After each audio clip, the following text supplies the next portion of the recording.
Pembangunan sering datang membawa janji, tapi di baliknya ada hukum yang harus dihormati.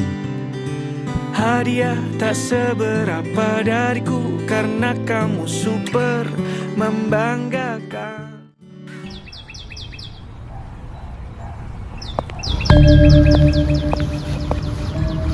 Pak Adrian, ini Pak Sarip dan Pak Mamat. Selamat siang, Pak. Siang, Pak. Langsung saja, posisi tanah Bapak berdua ini sangat krusial bagi kami. Sudah siapkan surat-suratnya? Saya aman, Pak. Sertifikat SHM sudah saya siapkan.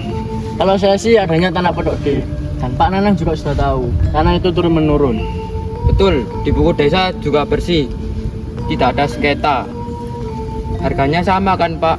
Nah, itu dia masalahnya. SHM sama Pondok D itu beda kasta. Nanti saya di balai desa akan saya jelaskan kenapa harganya bisa beda.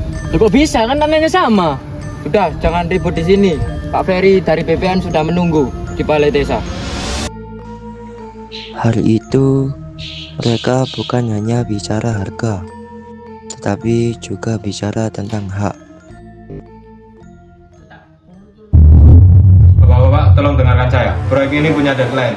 Jika pembebasan lahan meleset dari minggu ini, maka perusahaan bisa terkena denda miliaran rupiah. Waktu kita habis. Kami paham atas tekanan Anda, Pak Adrian.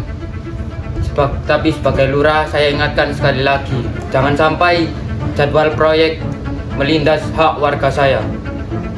Keputusan kami tetap untuk SHM Pak Sarip 500.000 per meter persegi, dan untuk Pondok D Pak Mamat 350 meter persegi. Itu angka final. Lah ya, Pak, kenapa perbedaannya jauh sekali? Sewanya lu sama, padinya sama, tanahnya sama. Kenapa perbedaannya jauh sekali, Pak? Saya jelaskan, ini bukan soal padi Pak Mamat, tapi soal resiko hukum perusahaan. Alah. Pak Sarip, jika saya menolak, apakah Pak Sarip mau melepas tanah duluan kepada mereka? Dan apakah Pak Sarip mau berikan alat kepada mereka? Sedangkan tanah saya belum jelas gimana jelasannya. Mas, kalau saya tahan, nanti warga dari desa bisa menyalahkan saya karena menghambat pembangunan dan ganti rugi mereka. Ferry dari BPN ingin meluruskan ini secara hukum agar tidak ada debat lagi di sini.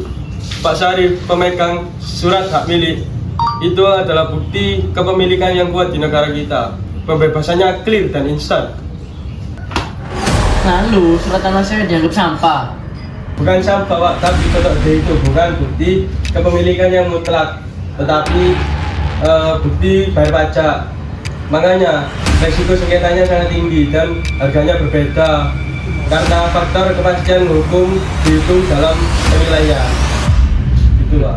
Tetapi kalau saya tidak setuju, apakah Bapak bisa semena-mena menginjak tanah saya? Tidak begitu, Pak. Saya tidak bisa ambil paksa, tapi dampaknya pembayaran Bapak dititipkan di pengadilan. Tapi statusnya digantung loh, Pak. Nah, itu bisa rugi waktu bertahun-tahun. Itu dampaknya, Pak. Gini saja, kalau tidak ada keputusan minggu ini, saya akan lapor ke pusat untuk ambil jalur alternatif.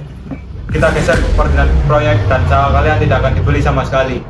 Silakan simpan tanah kalian, tapi jangan harap ada uang kali ini. Tunggu dulu, Pak Adrian. Jangan mengancam warga saya. Desa tidak akan tanda tangan kalau warganya terjepit seperti ini.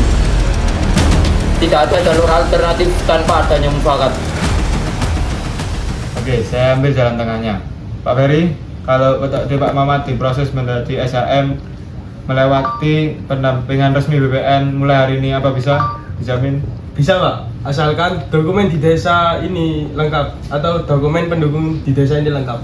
Baik Pak Mamat, jika bersedia mengurus SHM mulai sekarang, kami naikkan harga menjadi 480.000 per meter persegi. Selisih sedikit dari Pak Sarip sebagai kompensasi waktu urus surat. Bagaimana?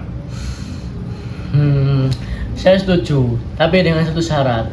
Tidak boleh ada satupun alat berat yang lewat di tanah saya sebelum hukum saya terbit dan uang di rekening saya genap.